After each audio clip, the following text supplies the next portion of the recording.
to be really intentional about putting the team together. I was in! Hold on, and start screaming. How good is Joe Bosa? Rolling. The Los Angeles Chargers select Rashawn Slater. Asante Samuel Jr. Stop! Oh, I'm stopping y'all boys. That's what I'm Intercepted! Picked off by Michael Davis. Explosiveness from Eckler. There's Murphy. Boy, he blew that up, didn't he? It is picked off. Nasir Adderley. 50-50 ball is 100%. Mike Williams. Ochena, Nwosu, and that will end it. Time to bolt up.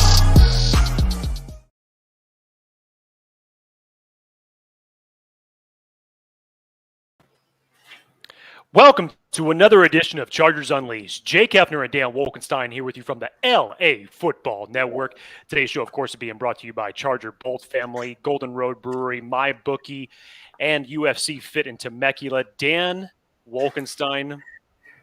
First off, it's been a minute since we have done a show live. Feels great to be back in this type of environment. Second of all, Dan, you would actually be very proud of me. All things considered, I have canceled my cardiologist appointment for this week. What? But all that being said, around 12:30 local time on Sunday, that bitch was scheduled. It was ready to go because I'm watching just a monumental start, something that we did not expect this Chargers team to do. 24-point lead. Only to see them squander it slowly but surely. It becomes 24-22. And then somebody, whether it was Brandon Staley, Joe Lombardi, or Justin Herbert himself, just cold-clocked the rest of the team and said, hey, we can't do this again.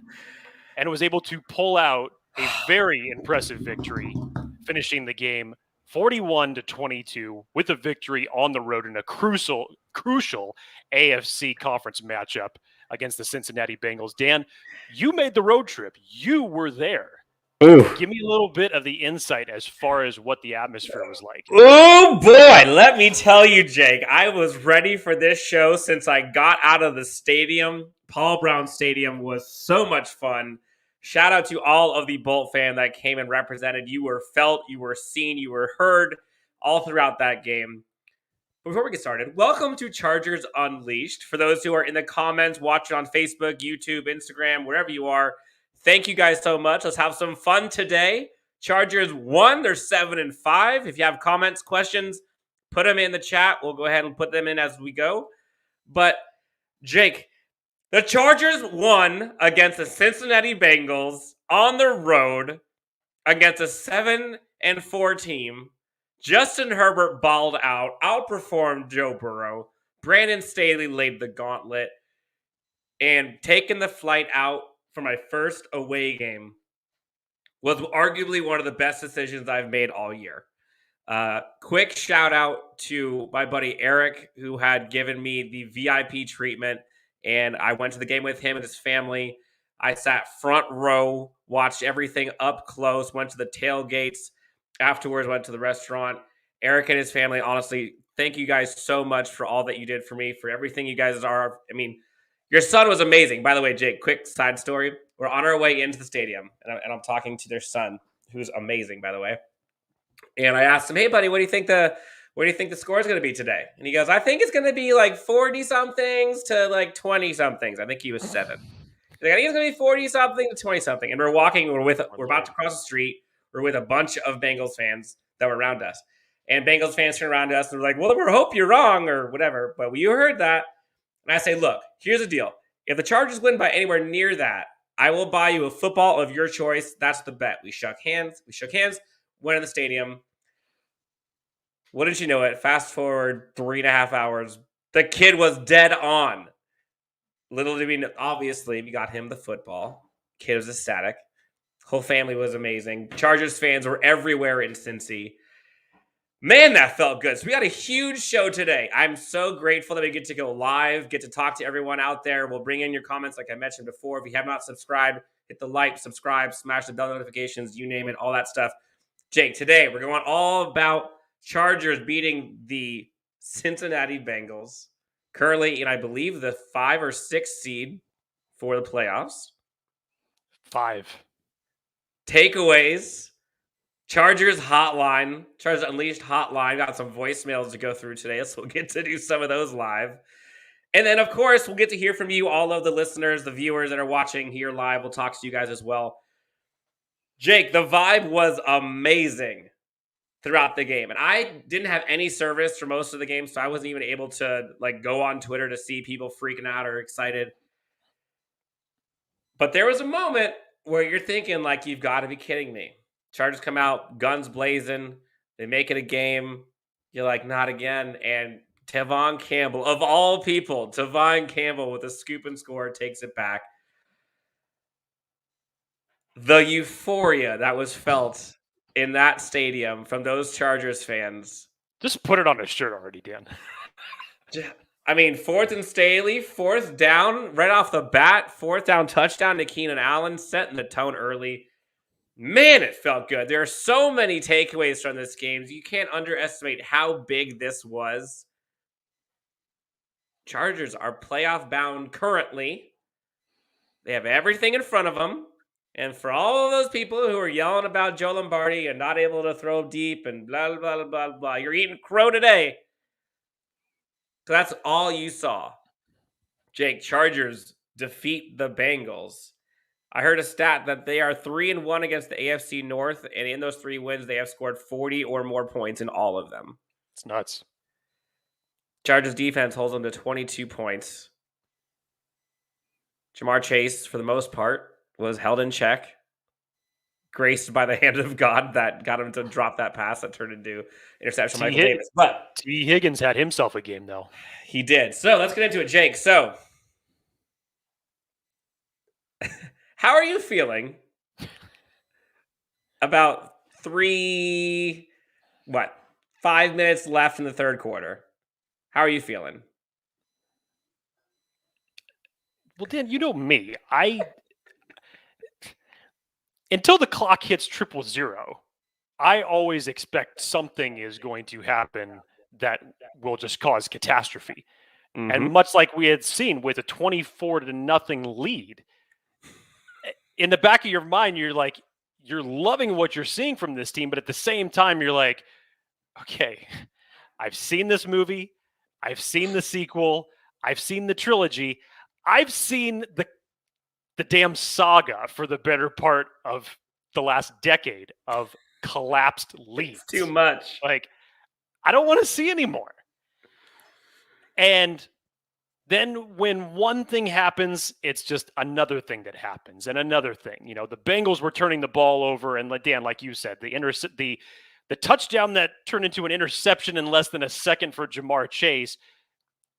I've never seen something happen like that where the ball literally bounces off a receiver's hands, goes backwards right into a defender's hands in that type of fashion. That just seemed like that was the way that the ball was bouncing for the Chargers today, when traditionally it doesn't bounce like that. And then it's like all of a sudden the Chargers said, wait a minute. We can't have you guys collapse like this. We're the valedictorians of collapse. So we got to get back in this and let's show you what we got. Austin Eckler uncharacteristically putting the ball on the ground twice. Justin Herbert with it.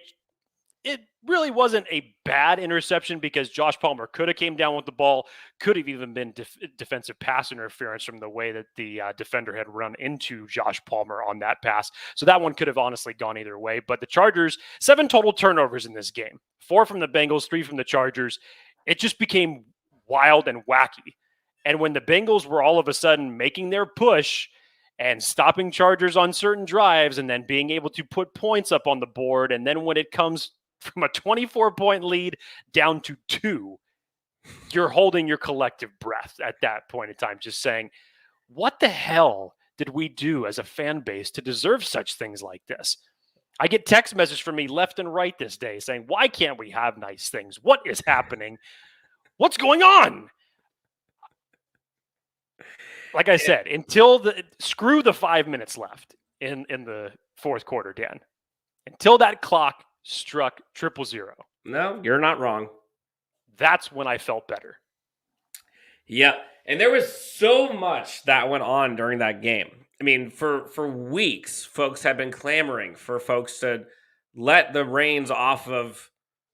the reins of Justin Herbert. Let Herbie cook. Like, let him go deep. Let's get aggressive early. Let's show some blitzing. Let's show some pressures. Joey Bosa goes out with what they thought could have been a concussion, ends up getting cleared. And you're a little nervous. You're wondering, how are we going to generate pressure? This was the defense that I think everyone was so excited for the potential of.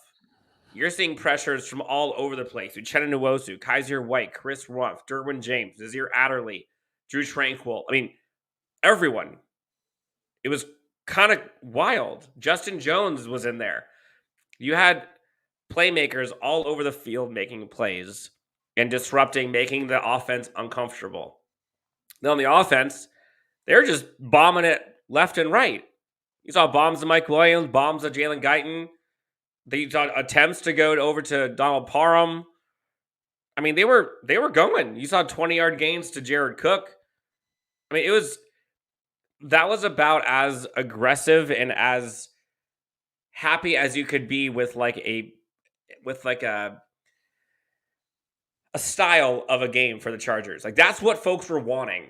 And for them to come out 24-0 lead, yes, it got a little hairy because of those fumbles from Austin Eckler. But what are you going to do? You're going to bench Austin Eckler? Hell no. Like, he knows he messed up. And the first one was arguably not, but it is what it is. He actually got lucky it wasn't another fumble earlier in the game. But there was so much good in this game that you can't. I mean, we can nitpick about some things that went wrong. Obviously, the Austin Eckler fumbles were wrong. But, there were a couple drops, but I don't think anything that was crucial.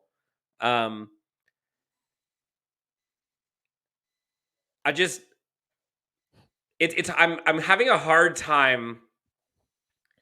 I don't want to say gloating. I'm having a hard time not gloating at the fact that so many people, and sometimes Jake, yourself included, were so down on this team and so quickly are turning the page to 2022 and are so quick to blame and fire and all of this stuff and talk about how crappy the defense is and how much we need a wide receiver 3 and how Joe Lombardi must go. It's all there.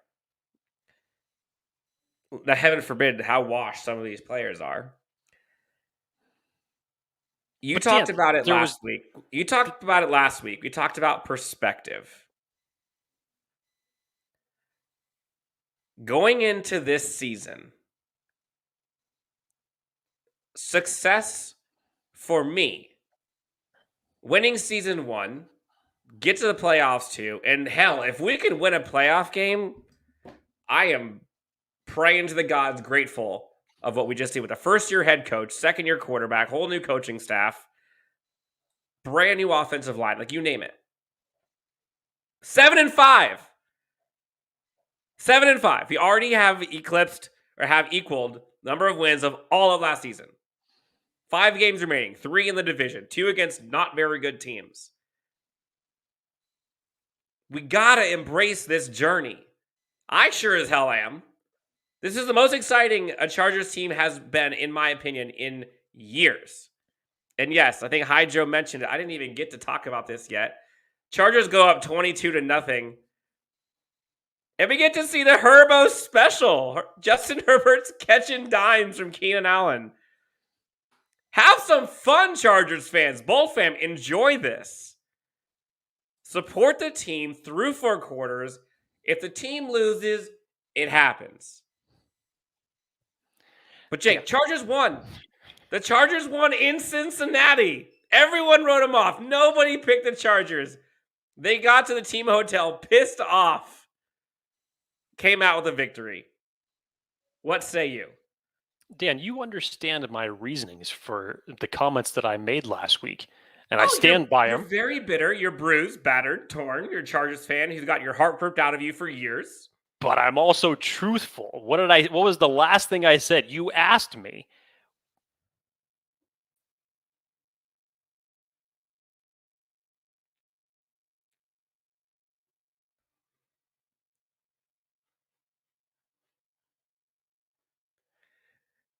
It looks like Jake may have been frozen. He was so ready to talk about this take. But while we wait for Jake to come back in here, guys, this team is the truth right now. Sure, they're young. Sure, they have lots of things that they can get better at. Sure, there are things that can improve, obviously. But they're 7-5. They're in the 5 seed. They're ready to go. There were so many players that performed well in this game that we have to just take a second and just enjoy it. Okay? So, here's the thing. We were clamoring all week about, can we get some blitzes? Can we get some pressure? We got it. We clamored all week about letting Kaiser White, getting Uchenna Nwosu back going. We clamored all week about letting Justin Herbert throw long. We clamored all week about being aggressive on defense. We clamored all week about starting early. We clamored all week about finishing the game strong. There were so many things that we had clamored at. We were begging to have happen. And it happened. And so, Jake, I know you were so excited you hit the router button and turned off your internet for a while. I think it was you, dude. You didn't want me to say any negative comments about what I had to say last week. Look, go back over the last, 5 or 6 weeks and look at how inconsistent the Chargers have been.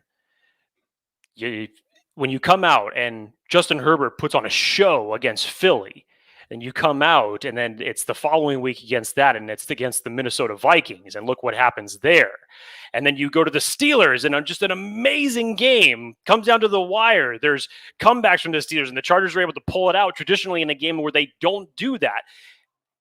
And then you lose to a divisional opponent by them only completing 14 passes. And then again, you come back and do something that we haven't seen them do all year, which is get a 24-point lead, take away an opposing team's run game, which is really the best way to do it when you have to get a lead that high. But still, not even a 24-point lead is good enough. It's just been up and down. It's been ebb and flows with this team. When they got off to such a hot start at 4-1, and we're doing something in the beginning of the season that we haven't seen them do recently, because recently we know this team starts off traditionally very slow, 2-4, 1-5. Whatever you want to say. We got it to a very hot start, 4-1. And then we thought we were getting to the easier part of the schedule, and we were sitting at 4-2, thinking it was going to be a little bit easier of a ride after that Ravens game. Nope, hasn't been. It hasn't been. The Chargers have been in some wars. They've been in some battles. But you look back at those perspectives, Dan, and yes, obviously the Chargers are 7-5 right now. But damn, losing that Minnesota game, losing that Denver game. When you look at what you have remaining, you have the Giants, Kansas City, the Texans, Broncos, and Raiders. 3 out of your 5 games you finish in the division. So these next 5 weeks are going to be critical to see if you can overtake and lead the AFC West going into the playoffs. And let's be honest, the AFC conference is just flat out drunk right now. Nobody knows what they want to do. Baltimore doesn't know what it wants to do. Buffalo doesn't know what it wants to do. We'll see what happens with the Titans this week. They were on a bye. But anytime that you feel, with the exception of the Patriots, obviously, and unfortunately, anytime that somebody talks about, oh, they're the team to beat, or they're the team to beat, or they're the team to beat, the following week, it's just, nope, bop.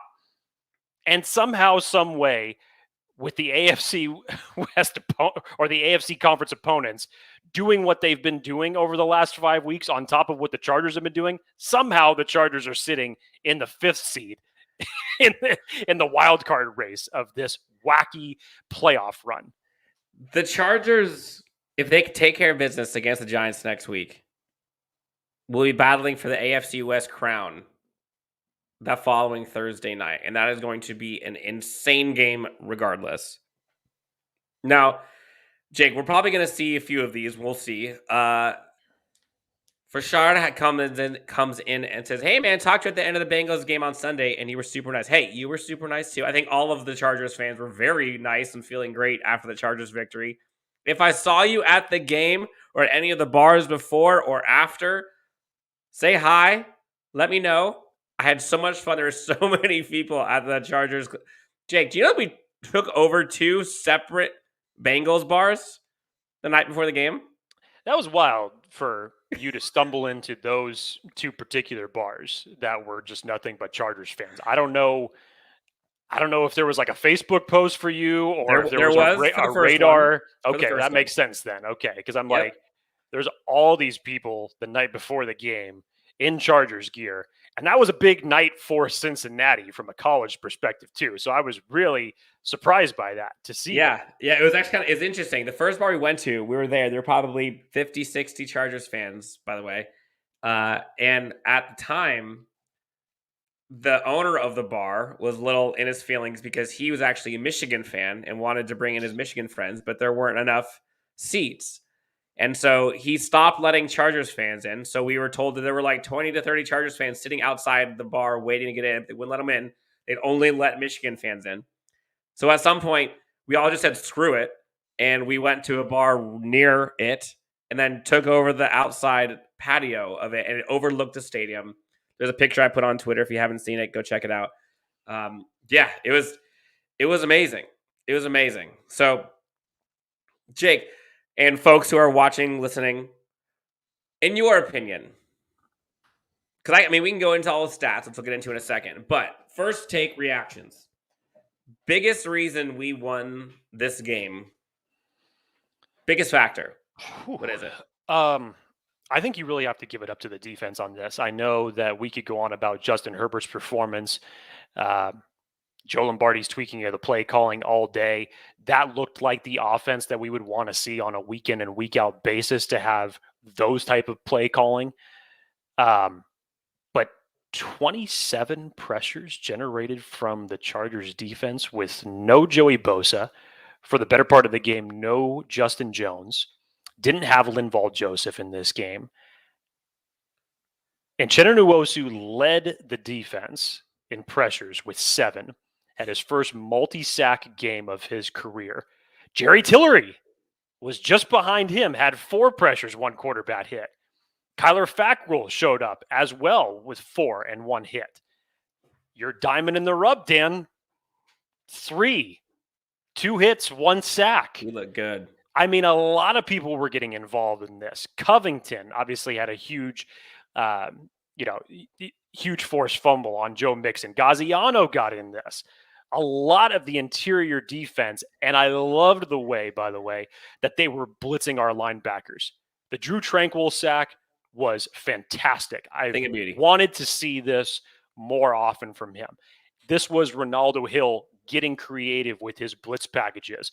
The Nasir Adderley, Derwin James, basically double sack that they put on Joe Burrow. Inject that into my veins. When you can, I hadn't seen the defense fly around like this, Dan, honestly, since week 1 against Washington.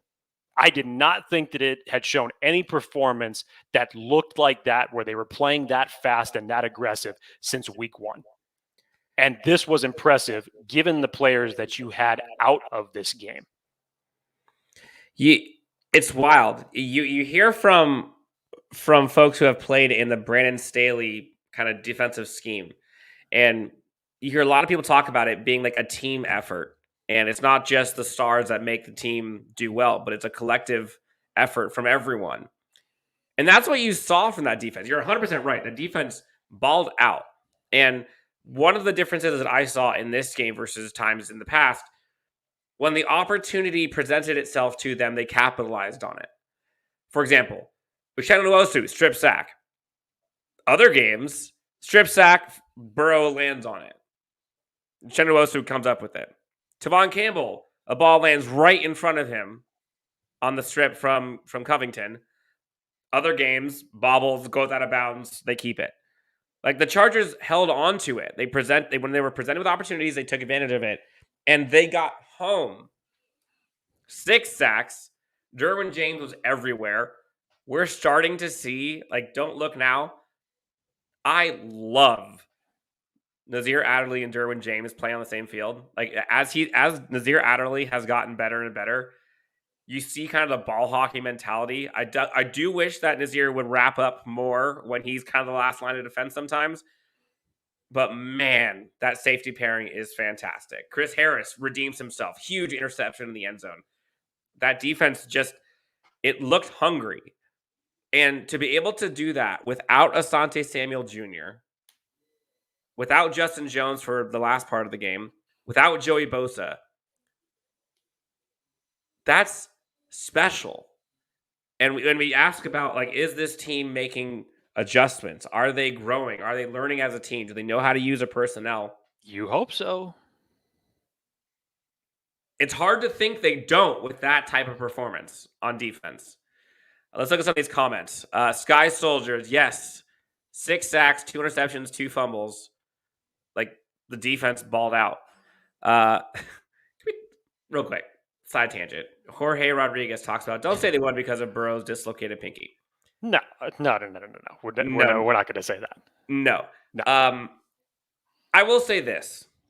I like Joe Burrow.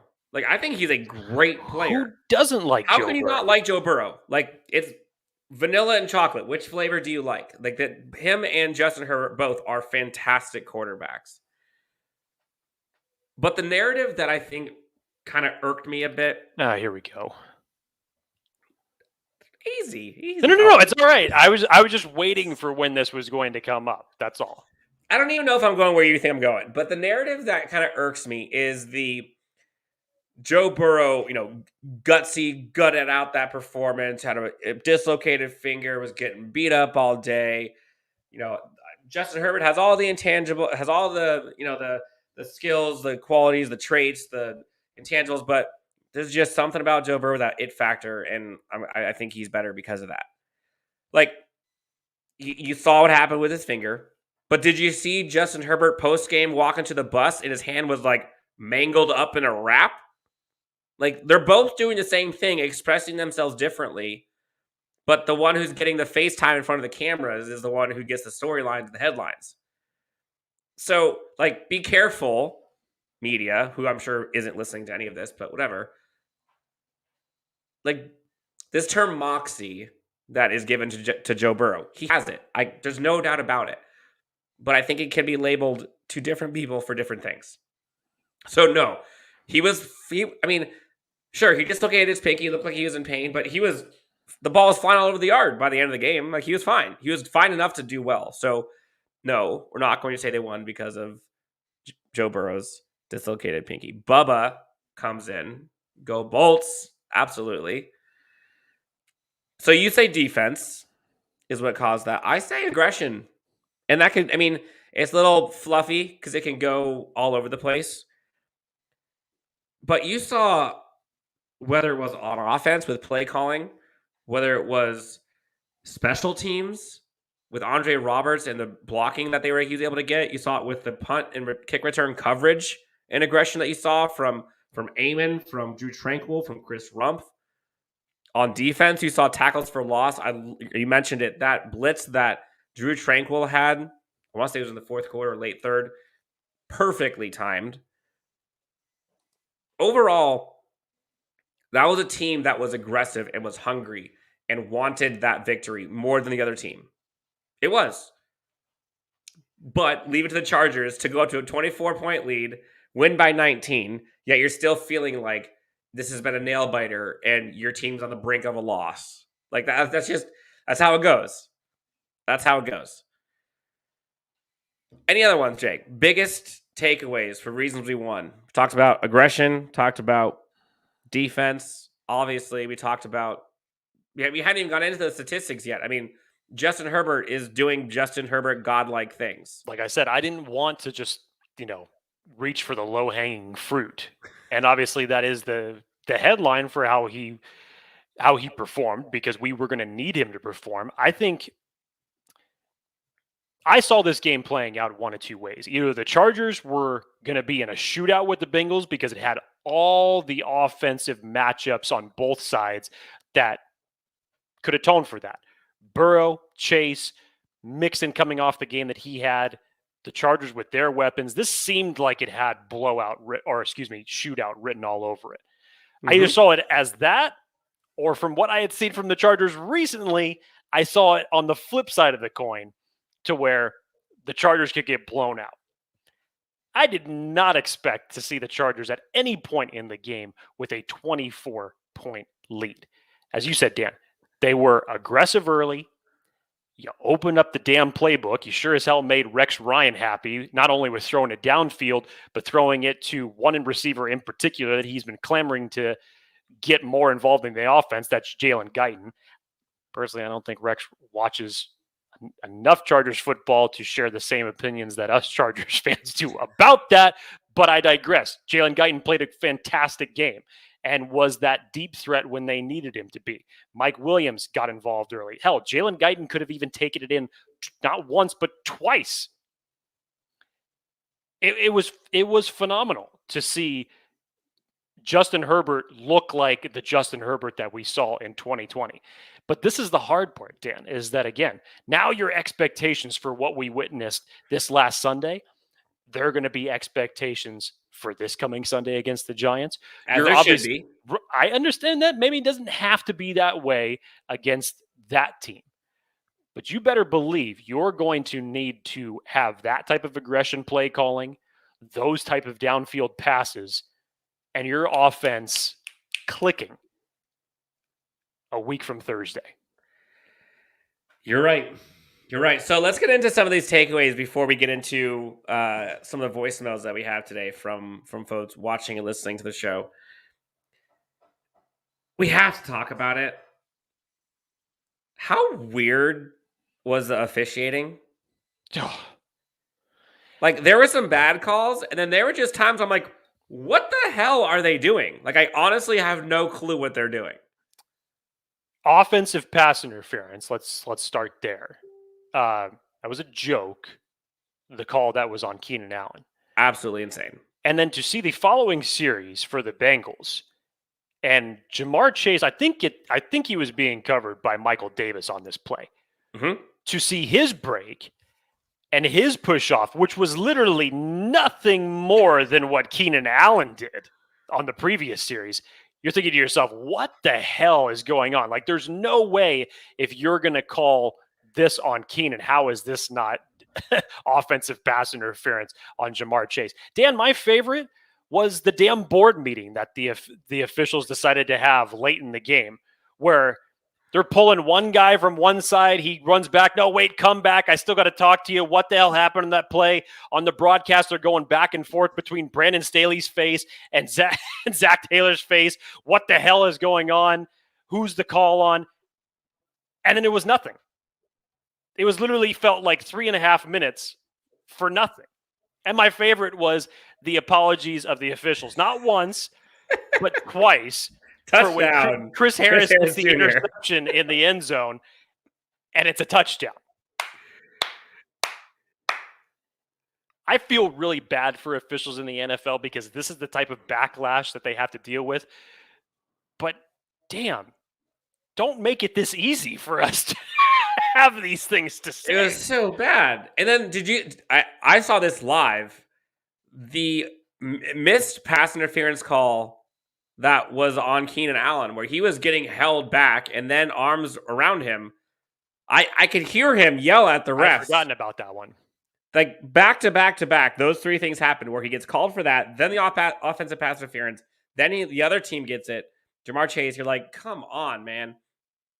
And then someone in here gives a Eladio. I was excited to see Coach Staley finally get heated on the sidelines. Whoa. So, Dan, from the broadcast perspective, we didn't initially know what he was so pissed off about. I saw it. And then the announcers told us just a few seconds later. I couldn't tell if he was yelling at a player from the perspective of him. You couldn't see who he was directly yelling at. And then you figure out, oh yeah, it's the officials for not resetting the clock. I think that's the most heated I've seen Brandon Staley the entire game or the entire season. And yeah, like immediately I see him flying over, pissed off about that, red in the face. the whole team was pissed. And then also, like, that was probably, I mean, not that Brandon Staley has not been engaged in games in the past, but this one, it felt like the whole team was like locked in, and anything that went against their plan, they were not going to let it happen. Subtly, the reach from Jalen Guyton into the end zone, didn't get it, was short. Ball was actually, he was luckily down, but ball came out, could have easily gone to the Bengals. I saw Brandon Staley light into him as soon as he gets up off the ground, before he even gets to the sidelines. I put a little video of it on Twitter as well. Like, those are the little execution things that in situational football, you cannot give them those kinds of opportunities. Luckily, it didn't happen. But he was so engaged in that game, and he was willing that team to victory the entire day. And it was a breath of fresh air, to be honest, because again, I'm not going to ever get used to this. For years, this Chargers team has been plagued by coaching staff, has been playing and winning in spite of coaching mistakes. Now, granted, there have also been player mistakes, but coaching mistakes have plagued this team for years. Sure, you can nitpick a thing or two that the Chargers coaching staff has done, but by and large, this coaching staff has had this team in positions to win every game they've played. And you can't say that about other coaching staffs that we've had. So, Michael Davis, Ross comes in and talks about huge win for this game. And a lot of it is because of Michael Davis. Yes, he did get burned a bit on that one play to Jamar Chase. Luckily, he dropped it, stuck with it, ends up with an interception. He had a nice pass breakup later in the game. He had a nice pass breakup later on in the game, too. Imagine this defense without him and Asante Samuel Jr. I don't want to. No way. That was huge. Devon Campbell, he had a scoop and score. He redeemed himself a bit. But he still was exposed. And I don't blame him. I mean, with that receiving core, I'd go after Devon Campbell too. So, Jake, before we move on, we've got to pay the bills a little bit. I'll pass it over to you. Who are we sponsored? Who are some of the good people we are sponsored by today? Well, first of all, this is actually special because anybody who watches UFC like I do, I tend to lay a little action every now and then, put a little wager down every now and again. And this fight's no different. It's a huge fight. Dustin Poirier going up against Charles Oliveira. Big time fights this weekend. Can't wait to watch them. If you guys want to get on in the action, go to MyBookie.ag. Use the promo code LAFB at MyBookie. That's promo code LAFB to double your initial deposit all the way up to $1,000, so you won't need to break the wishbone to be able to come out ahead. Make sure you do it. Bet now, thank me later, much later. You can bet, but don't take my wagers on it. I don't want to be responsible. I was going to ask, who do you think is going to win? If you want my prediction for the UFC fight, I'm taking Dustin Poirier. Love what he's got, but it's going to be tough. It's going to be tough. Charles Oliveira is no joke. He's a beast. I think he's slightly getting slept on in this fight, but it's going to be a hell of a fight. Love it. Love it. All right, so let's get to some of these comments that we have from folks. Shaggy Elwood, love the name, by the way. Staley finally used all the tools in the box. So, one point on this, Jake, and sometimes myself included in this, we get very impatient and we want to see results happen quickly. I think I'm a little bit more impatient than you are, Dan. I 1,000% think you are correct. But we have to remember, this is a whole new coaching staff, a whole new defensive scheme, a ton of new players. It takes time for the team to kind of know what they have and for the team to be able to execute what looks like a very complex scheme. It's not easy. So Staley finally using all the tools in his box. Yes.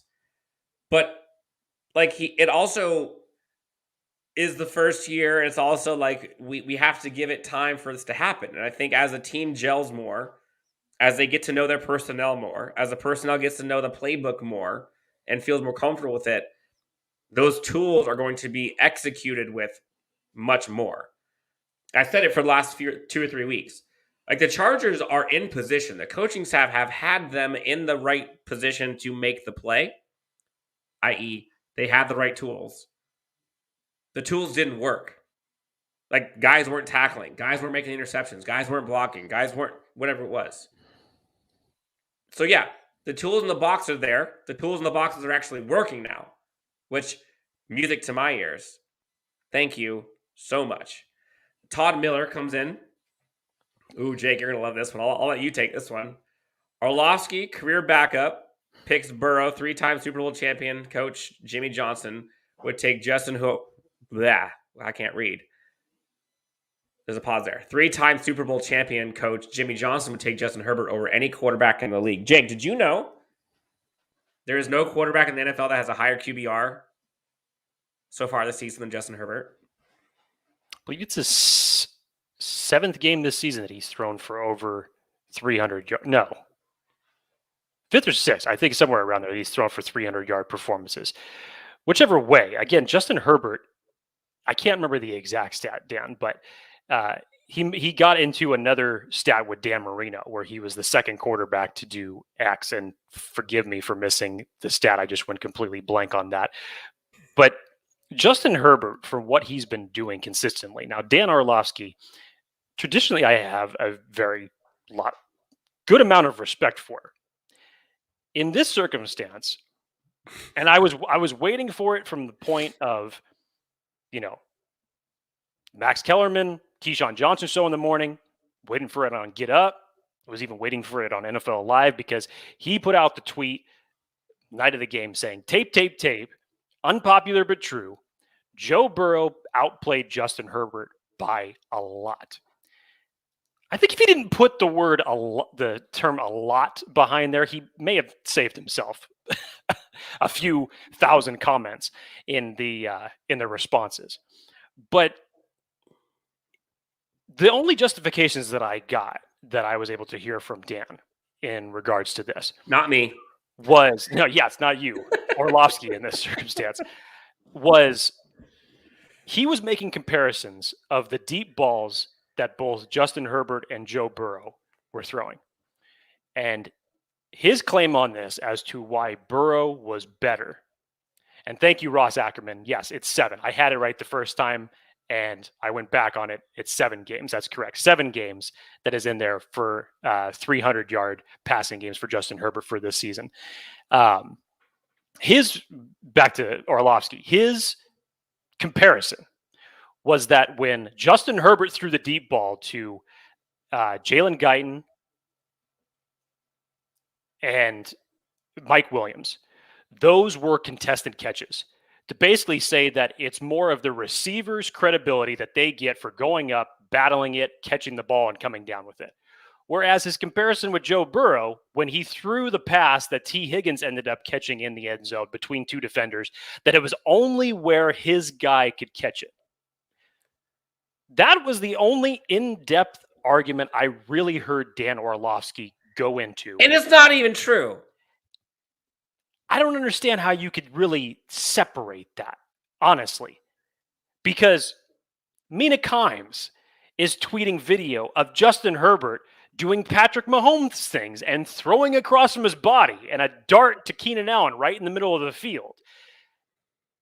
Just looking at it at face value alone, if you're going to talk about all this kind of stuff about, Burrow, even with his pinky injury, was able to maneuver the defense a lot better. His accuracy was a lot better on short throws. And obviously this is where PFF I believe is also going with their thought process on why they believe it. Skip Bayless would be reading all into this because that's his favorite website as well. He always loves to reference PFF.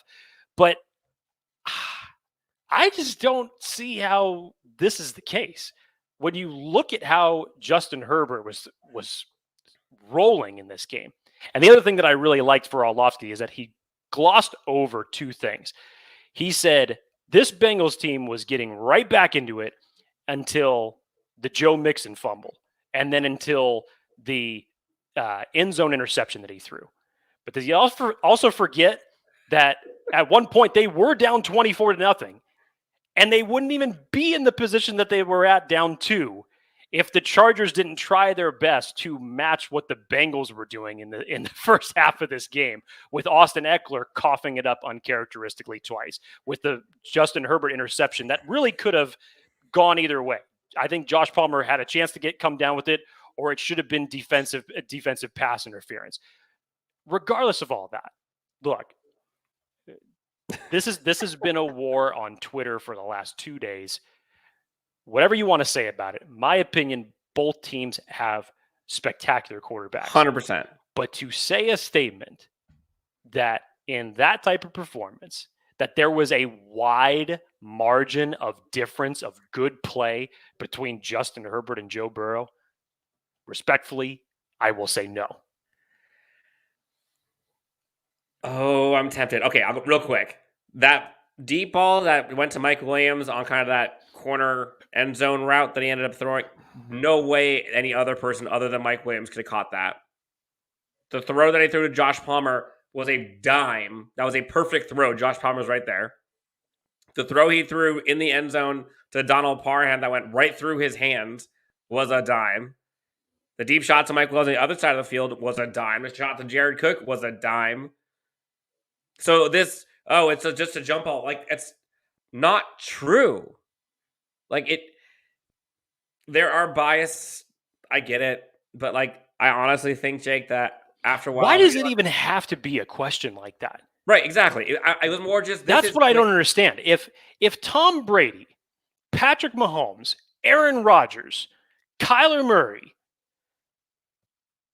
name any other big name quarterback, Lamar Jackson, Josh Allen, the list can go on and on. If any one of them put up the stat lines that Justin Herbert put up on Sunday, I'm sure they would have downplayed it.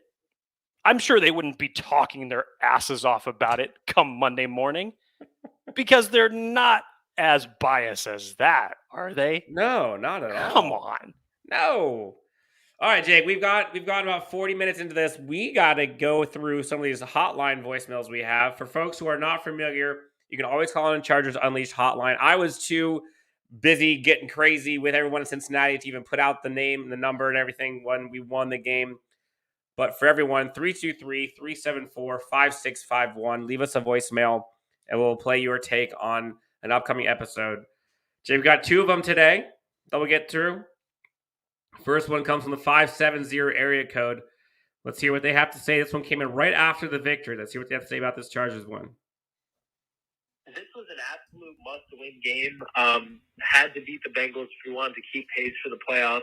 And the scary thing is that we had a 22, unanswered streak that the Bengals had. They scored 22 unanswered, and that was just – it felt like we were going to lose that game. It felt like Pittsburgh, where we had such a huge lead. Then there's this meltdown that typically happens. But Campbell gets that fumble recovery for 61 yards and scores. So that pretty much ices the game. But I got to be honest, though, I'm really worried about – I know we won, and that's, amazing. I'm really worried about what's happening injury-wise. I mean, Asante with the 2 head injuries, and then Joey gets another head injury. He seems like he was in good spirits. I'm just really concerned at this point because, the playoffs, a lot of it comes down to the attrition in the playoffs, and we just haven't been healthy, especially on the defensive side of the ball. But, we got the win, looking on the bright side, and it was a huge win. Justin Herbert in the first quarter was just ridiculous. I mean, in the whole game. Oh, I think he got cut out. I don't know. Let me start off by this, Tim, because I felt that caller's perspective very much so on Sunday. I know exactly what it was. You. It could have been me. No, I'm just kidding. It wasn't me. But I did put out a tweet when the score was then closed to 24-22. I said, no matter what year it is, the Chargers will never be able to outrun their history of blown leads. And I know that that's sad. I know that sucks to hear. But damn it, until that is proven wrong, and that's going to take a lot of games to do so, that's just an unfortunate fact. And apparently it doesn't matter what head coach it is. It doesn't matter who's at the quarterback position. You're not wrong. This is just it's a damn curse that just so happens to follow the Chargers. The thankfully part of it for 2021 is that more times than not, the Chargers have found themselves on the better end of these type of games. to where traditionally they would have lost it, and thankfully they've found some way, some will to come out of it as the victor. But talking about injuries for a second, Dan. So yes, Asante Samuel Jr. being out. And the last I heard, I think it was yesterday, that Brandon Staley had mentioned something about just an update on him still being in concussion protocol. But, and again, I'm not direct quoting here, I'm summarizing, but basically saying that he's coming to the end of it. He's close. Yes. Now, even still, I am tentative to put him on the field. Because for a young player in his first year to have 2 concussions in a span of 3 weeks is no joke. No. Joey Bosa had talked about that just a couple weeks ago, that he reached out to him to talk to him about it because obviously it's serious. And you may not want to risk that for the remainder of this year. I said, Dan, when this first happened, it would not surprise me if it erred on the side of caution, which Brandon Staley obviously did this week with Joey Bosa. Thankfully, it doesn't look like there was any concussion effects. Looks like he cleared concussion protocol. But in a similar type of fashion, it would not surprise me at all if Brandon Staley went cautious and kept him out for the remainder of the year. I know that that's not what everybody wants to hear, but it wouldn't surprise me. I would much rather have Asante Samuel Jr., especially in his early years of his rookie contract, to be able to perform rather than sustain, God help me, 3 concussions in a single season. You don't want that for someone so young in their career. Joey Bosa looks like he's going to be fine. Justin Jones worries me a little bit. We'll see. We'll get updates from that. Brandon Staley said that he has a knee and an ankle injury, so hopefully that's nothing too serious. And then, of course, you've had Mark Webb and Alohi Gilman out for the last couple of weeks as well. So your secondary has obviously been hit with some depth issues as well. We still don't even know if we're going to have Brian Bulaga return at any point this season. Eckler's a little bit beat up right now. But if you can sustain over these next 5 weeks, and again, most of the time when it comes to playoff teams that are not the top seed, what's most important for the seeds that are below them? You get hot at the right time and you get healthy at the right time. So hopefully from the Chargers standpoint, they could have both of those things in their favor over the next couple of weeks. Yeah, look, health and nutrition is certainly a storyline. You can't say any other thing than that. But Derwin James is still out there. Keenan Allen's still there. Corey Linsley's still there. Rashawn Slater's still there. Mike Davis is still there. Keenan Allen, Mike Williams, Austin Eckler. Like, the guys that are getting paid the biggest bucks to make the biggest plays, for the most part, are there.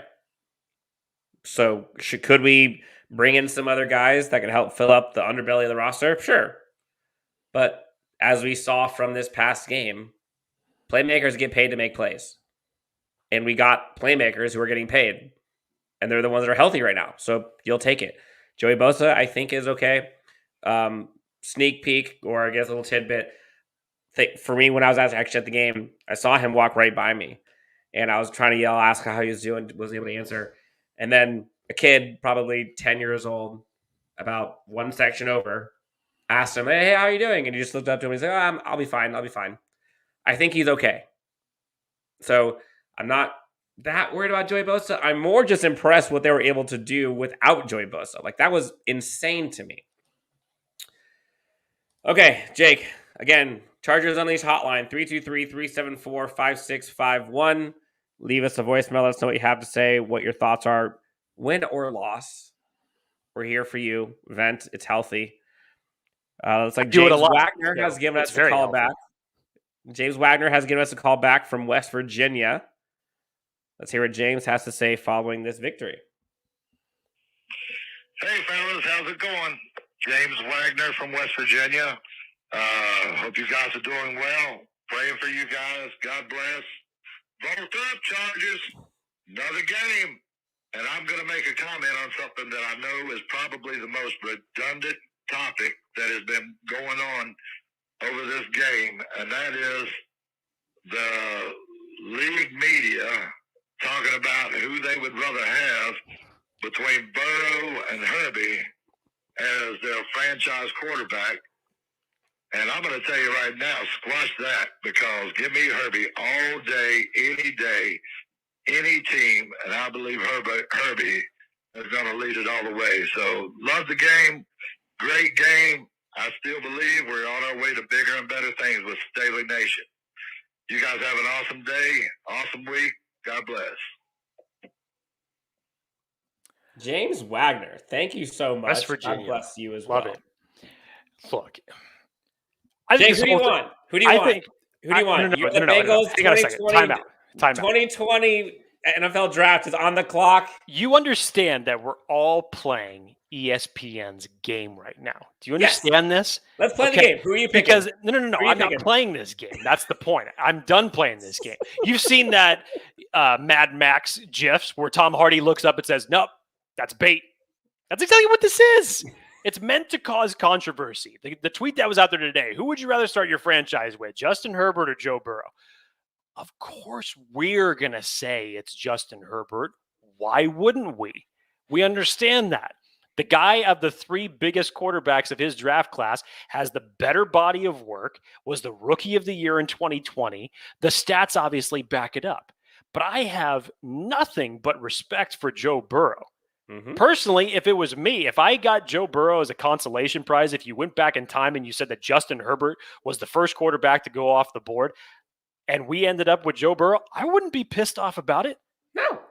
Both of these guys are tremendous quarterbacks and are going to be battling it out for the next decade. The fact that we're even in the discussion to be able to wonder who's better, that's all you need to know. Right. But yes, gun to my head, who am I taking? It's Justin Herbert, okay? He played. And I don't need to go into any reasons for that. I've talked about it over the last year and a half. The stats are obviously there to back it up. It does not mean that I am discrediting Joe Burrow as a quarterback. I think he's an excellent quarterback. Excellent quarterback. And for Cincinnati, that's great because they've needed that for some time. You've needed a quarterback like that to lead your franchise. So they should be happy that they have him too. But I'm not playing this damn game, Dan. I'm not getting sucked into the ESPN filter that Dan Orlovsky decided to start. And then ESPN said, okay, let's run with this for the whole week. Yeah, gotcha, you bastards. I got to say, look, they got me. James is listening live. James agrees with you, Jake. Thank you, James. They sucked me in. I got into it. I was brought in, and I realized, I was like, you know what? This is just clickbait. I'm not doing this anymore. HH4 says Crybaby Joe looks like a JV quarterback compared to Herberto. I'm not going to go that far. I wouldn't go that far either. Look, he still came back in the game, still did what he needed to do, was still operating and put his team in a position to come close to come back against this Chargers team when he wasn't doing that the first half, but he put his team in position to do so. Again, it's not disrespectful to one or the other, in my opinion. But yes, I would rather have Justin Herbert as my quarterback. But Joe Burrow ain't that far off, man. He's not. God, can you imagine if the Chargers were looking for a quarterback this previous draft? I was just gonna say, if you take all quarterbacks drafted in the last 2 years, probably 3 years. I mean, look at it like this. Everybody, those two quarterbacks are one and Mac two. Jones Regardless is obviously of which one they are. They're one and well, two. look at Mac Jones, for example. Mac Jones is the hot topic to talk about right now. Just defeated a good Buffalo Bills team on the road by only completing 2 passes for 19 yards. Then you look at the rest of the quarterbacks in his class. Trevor Lawrence, Zach Wilson, Justin Fields are obviously, if you took any one of those three and you put them on the Patriots, it would be the exact, if not a better situation for any three of them.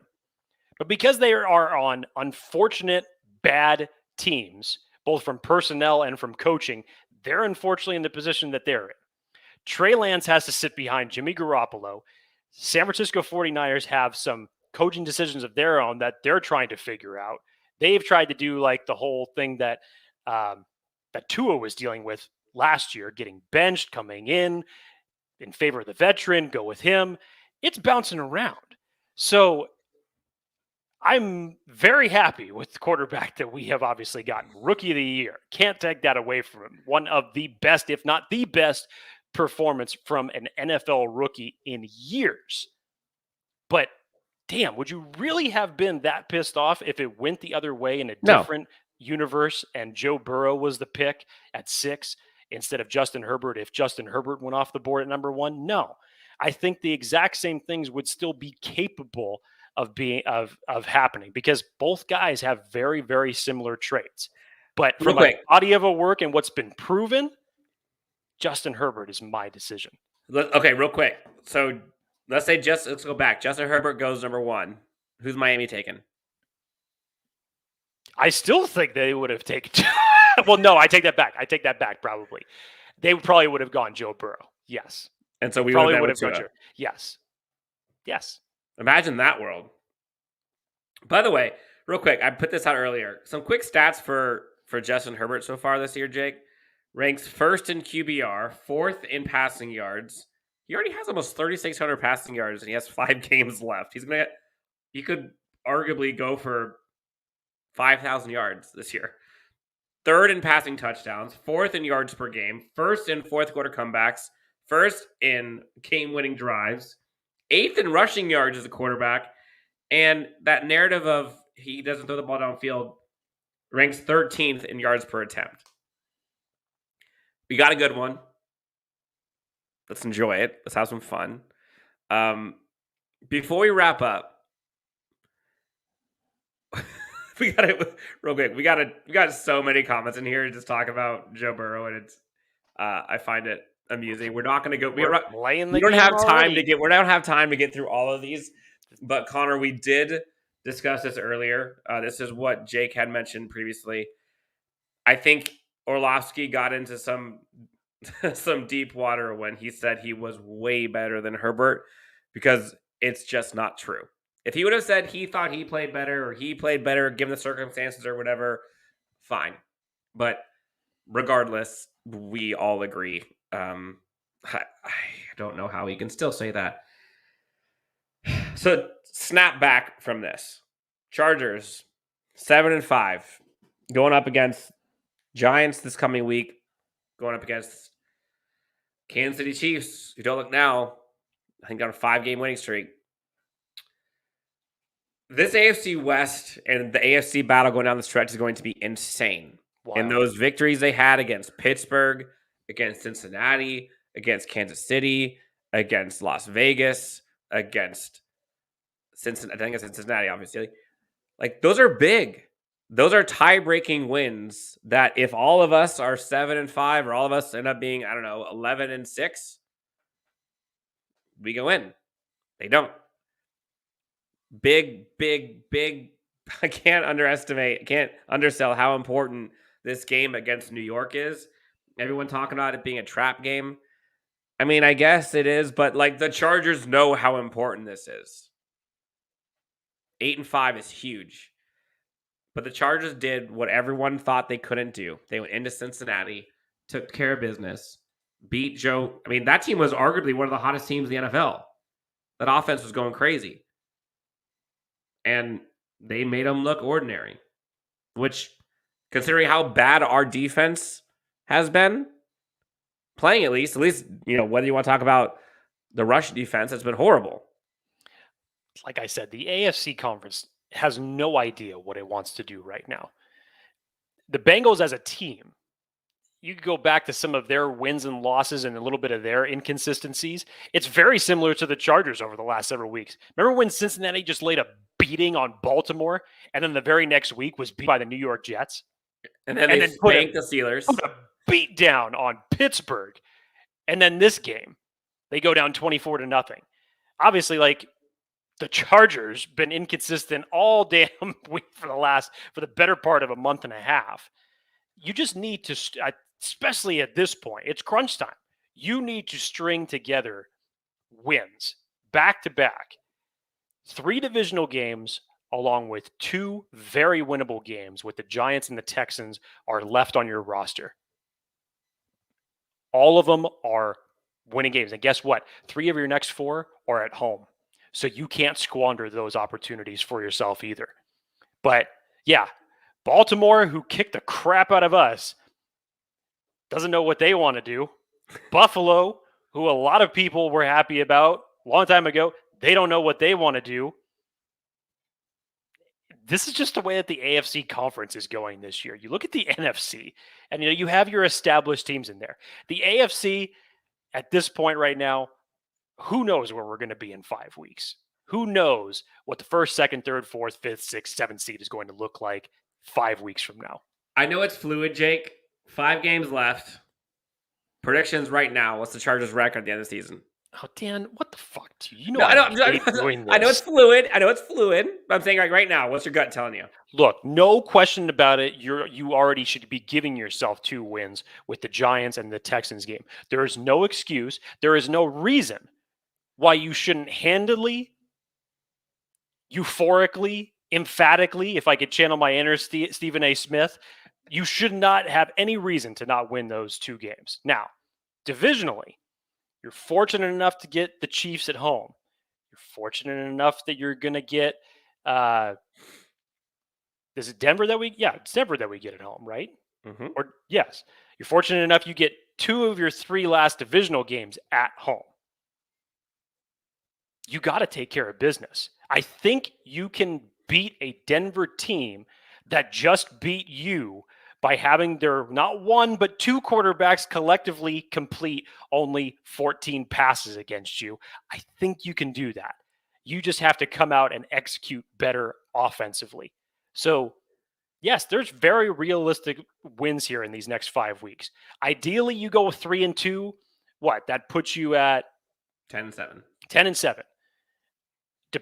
You're probably going to need a little bit of help. If you finish 10-7, you're probably going to need just some losses just to be safe, because you really don't want to get down to that tiebreaker aspect. But luckily, we have a lot of tiebreakers. Yes, you're lucky right now, but you really don't want to have to rely on it. So I think 10-7 should get you in, along with a little bit of help along the way over these next 5 weeks from the rest of the AFC conference opponents. Yep. I think I agree. I think 10-7 is probably where we're going to right now. Although, again, we said it's fluid. We'll see what happens. We have a lot of 10-7s in the comments. Folks are thinking that's where we're going to be going. I also would be shocked if we don't get in. So, Jake, anything else you want to tell the good people about this game? I know we went into kind of a bunch of different topics today. We went into some of the kind of fan reaction, got the voicemails, went into kind of the biggest, I guess, takeaways from this game. Any other takeaways you have? Yeah, it's the same thing I've been saying. I go back to my comments last week. It's great to see the Chargers when they're clicking. When they're clicking, especially offensively, they are a hard team to beat. The only problem with this is that, especially against the Giants, you're probably not going to see the same playbook that you saw come Sunday. You know that you prepare for different teams differently, and that's fine. But for the love of God, show me some consistency from a play calling perspective that opens it up like we saw against the Cincinnati Bengals. You're essentially giving Justin Herbert all of his tools to go out and make the big plays and win the game for you and put up big time points for this team. Dan, remember what I said? One of the easiest ways to take away an opposing team's run game is to get out to a big lead. And for the first time this season, the Chargers held a 24-point lead. And Joe Mixon, who had just come off of a huge performance, what was it? Didn't eclipse 60 yards rushing in this game? Nope. Yes, he had a touchdown, but didn't have the dominating performances that he had weeks prior. So offensively, if you can get up to leads like this, Dan, then on the flip side of that coin, it gives you an extra excuse to be more aggressive with your defenses. And you saw what those type of packages were and how they were able to get creative with their blitz packages. One helps the other. I love what I saw in Cincinnati on Sunday. Give me some consistency moving forward, because I don't want to go on this ebbs and flow and where a week from now we're going to be talking about why the hell was the ball not pushed down the field once again. Last question I have for you, Jake, before we get out of here. A to F. Currently, Chargers sit 7-5. What's your grade you're giving this team right now? I'll give it a B, considering the big wins that they've been able to pull out in the times where they actually really needed them. Yeah, you squandered opportunities against Minnesota and Denver in the big picture, though you really needed those because those were both winnable games.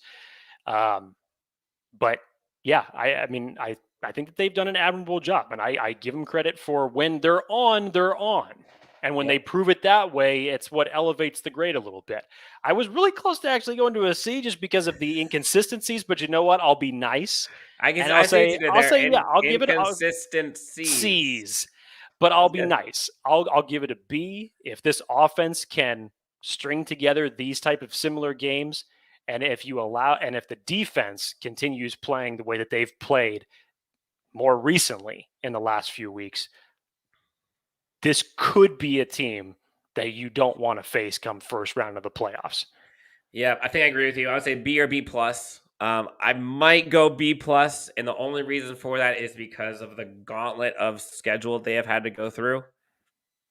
I mean, they haven't played a team. I don't remember what the record is for the Eagles, but I don't think they've played a team who has less than 6 wins all year. And we figured that once we got past Baltimore that it was going to be smooth sledding there for a little bit. That hasn't been the case.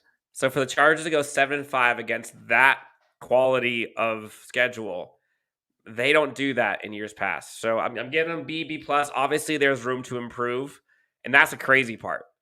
Is there's still a lot of weaknesses that this team has that they can improve upon. So look, the sky's the limit. It's early. We need a lot of improvements from folks like the interior defensive line. We need some guys to get healthy. Offensive line, we could use some help. But this team's in good shape, and they're a damn fun team to watch. Let's enjoy. If you have not gone to a Chargers game because of the price of tickets and admission, check out tickets right now. Check out TickPick. You can get tickets there for much cheaper than you can at other sites. I believe I saw seats as cheap as like $60 or $70, Jake, for this upcoming Giants game. Go to a game. You will not be disappointed. It is such a fun experience. SoFi is unreal. That Palace is amazing. Check out TickPick. See what you're looking at for prices. I promise you will not be disappointed.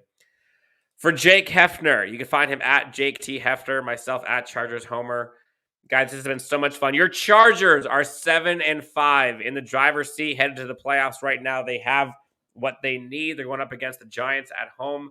And then they got a Thursday primetime matchup against the Kansas City Chiefs. Until next time, it's Chargers Unleashed. Thanks so much. Tune in to us next time on Chargers Unleashed. Talk to you guys soon. Thank you. Bye.